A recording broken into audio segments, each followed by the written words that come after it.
Quand j'étais gosse, je pensais que si j'arrivais à casser l'écran de la télé, je pourrais rentrer dans le dessin animé que je regardais et en devenir le héros. Heureusement, j'ai vite compris que c'était pas possible, au même titre que l'existence du Père Noël et de la petite souris. Alors tu pourras remercier tous les petits lutins d'avoir fabriqué ma locomotive en leur offrant un très bon resto. Ça tombe bien, j'en connais un qui est fameux. Tu m'en diras des nouvelles. Cher et tendre Père Noël et Mère Noël, qui doit sans nul doute te faire de très bons ragoûts.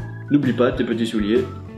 Lol. Après c'est vrai qu'à mon époque les films ont montré le personnage principal qui passait de la réalité à un monde complètement fictif et imaginaire, c'était plutôt tendance, comme Last Action Hero, Qui veut la peau de Roger Rabbit, Richard au pays des livres magiques. Voilà, après comment ne veux-tu pas soupçonner les fabricants de télé d'être derrière tout ça? Bon monsieur, ça fait la 6ème télé cette semaine, moi j'en ai plus. Quand c'est que vous allez comprendre qu'on rentre pas dans la télé monsieur? Oui, vous faites des cabines téléphoniques pour faire comme dans Matrix? Il faut savoir que cette douce naïveté qui m'habitait a depuis complètement disparu. Moi aujourd'hui je suis quelqu'un de tout à fait inflexible et rationnel. Tout ce qui se rapproche du domaine des superstitions, en l'occurrence les trucs qui portent malheur, ça me passe au-dessus de la tête. Bon après rien n'empêche de rêver un peu, c'est vrai. Ok, admettons que je puisse me retrouver dans un film. Alors déjà aucun film où à la fin la fille elle finit avec un zombie ou un vampire. Déjà je suis pas une fille donc ça m'intéresse pas. Et puis je vais jamais me mettre avec quelqu'un qui sera un jour capable de me manger.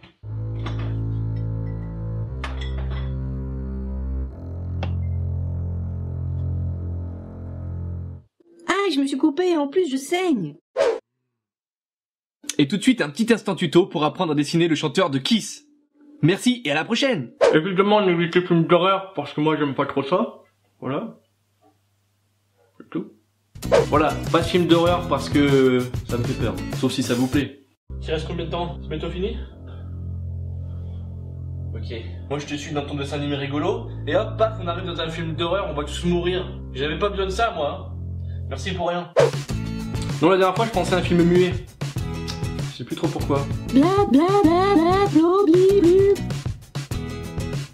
Du coup c'est vrai que dans ce genre de film c'est plutôt difficile de communiquer quand on peut pas parler. Alors pour remédier à ce problème, à la place des gens qui parlent, il y a des textes qui s'affichent à l'écran pour comprendre ce qu'on dit.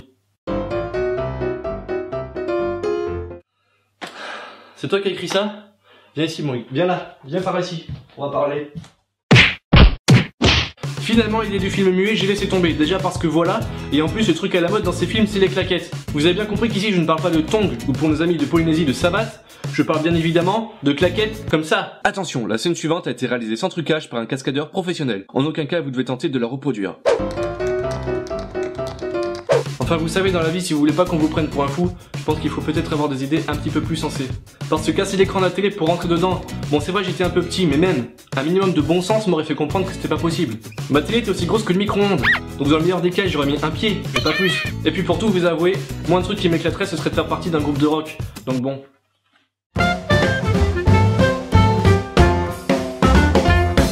Deux, trois, quatre. Peur, parce que je suis pas trop ça. Allez, ciao!